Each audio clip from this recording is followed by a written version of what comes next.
Kanton 10 je među najsiromašnijim regijama u Bosni i Hercegovini sa visokom stopom nezaposlenosti, pogotovo povratnika i najranjivijih kategorija stanovništva.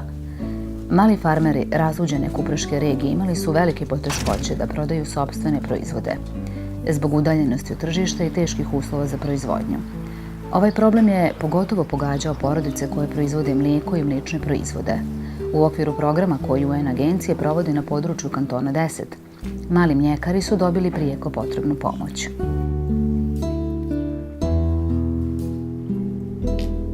Zahvaljujući nabavci laktofriza putem donacije Fonda za ljudsku sigurnost Ujedinjenih nacija, agrotrgovačka zadruga BH Milk, čiji je osnivač Smajl Žilić, povećala je proizvodnju jedinstvenog kupreškog sira, a farmerima je garantovan otkup mlijeka i omogućena redovna zarada.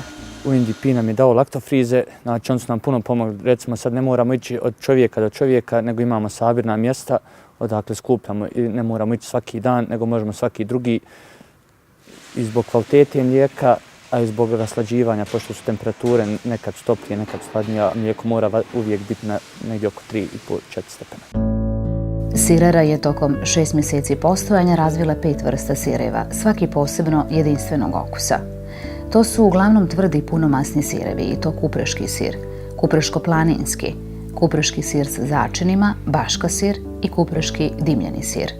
Mjesečno se proizvede oko 4500 kg sira, a tokom 2015. godine će se proširiti kapaciteti i razviti novi proizvodi. Imali smo na početku 15, trenutno imamo oko 40 i svaki dan pristižu pozivi da se priključe novi.